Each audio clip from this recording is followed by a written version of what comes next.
AFC dan FIFA memecat pengadil dan penjaga garisan yang mencetuskan kontroversi antara Johor Darul Ta'zim dan Buriram United. Jurulatih Buriram United sangat gembira dapat menewaskan JDT FC. Jurulatih Buriram memberi komen ini.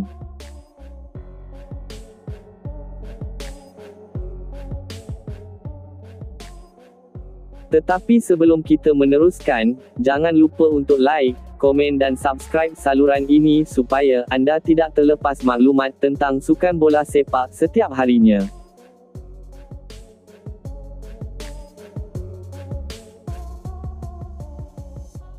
Ketua Jurulatih Buriram United, Osman Los Vieira gembira selepas barisan pemainnya menyingkirkan Johor Darul Ta'zim, JDT, 1-0 untuk mara ke suku akhir Liga Juara-Juara Asia Elite, ACLE, di Stadium Sultan Ibrahim, malam tadi.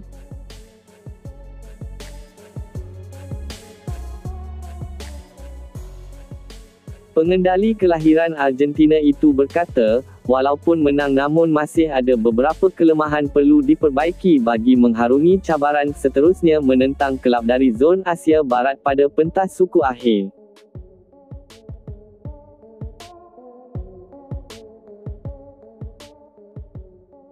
Dalam pertembungan menentang JDT, bukanlah persiapan yang terbaik buat kami apabila gagal mengawal bola dan permainan seperti apa yang dirancang, tapi dalam perlawanan itu kami menggunakan peluang dengan melakukan serang balas.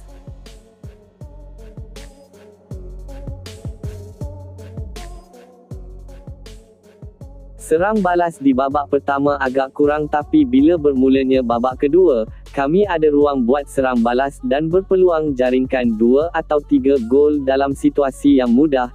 Ia penting ketika beraksi di padang untuk bersaing dengan pasukan lawan bagi mencari ruang bergerak.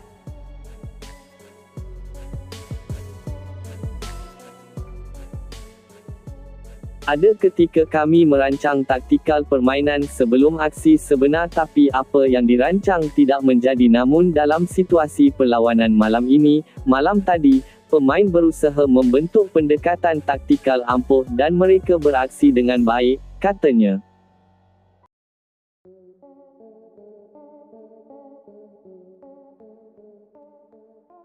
Mengulas mengenai kualiti permainan yang dipamerkan, kesebelasan utama yang memainkan peranan penting memastikan kemenangan ke atas skuad kendalian Hector Vidoglio, beliau mendedahkan Buriram United masih dibelenggu beberapa kelemahan terutama dalam aspek pertahanan, tapi yakin ia mampu diatasi.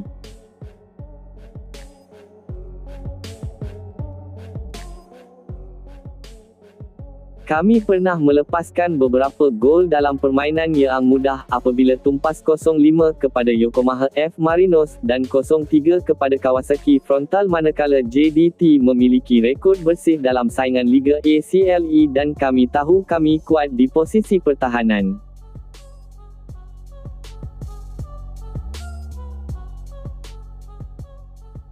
Apa yang kami lakukan sebelum berdepan JDT adalah memberi fokus kepada serang balas tatkala pasukan itu cukup lemah dan lambat menutup ruang. Jika kami mempraktikkan permainan itu dan kesempatan itu membolehkan kami menjaringkan gol kemenangan, ujar Vieira.